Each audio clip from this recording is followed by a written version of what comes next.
Milline on olnud sinu roll 47B loftide ehituse juures? Mina olen 47B loftide ehituse projektijuht. Minu põhiliseks ülesandeks on olnud see, et kliendid saaksid õigeks ajaks oma koju. Millised on olnud kõige eredamad hetked selle maja ehituse käigus? Eks eredamad hetked ole võib-olla need, kui suure töö tulemusena on valmis saanud hoone põhidetailid. On selleks siis betoonkarkass täies mahus või hilisemas faasis visuaal peale tellingute ja kilede eemaldamist. Mis asi on loonud kõige suurema väärtuse selle maja jaoks? Hoone projekteerimise staadiumis on meil olnud piisav ajaressurss, et läbi töötada kõik keerukamad sõlmed ja lahendused. Koostöö just selles etapis ehitaja ja projekteerija vahel loob tulemuse, kus ehitamine on lihtsam ja tulemus kindlasti täpsem.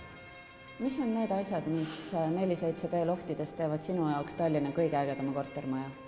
No 47B loftidel on kindlasti väga lahe välisarhitektuur ja kihvtid ja avarad vaated. Kuidas kogu Volta kvartal edasi arenema hakkab?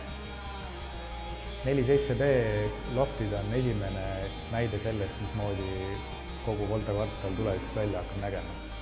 Rekonstrueeritakse vanad hooned, juurde ehitatakse uusi, luuakse rohkelt haljasalasid, mänguväljakuid, tekib erinevaid vaba aja veetmise võimalusi.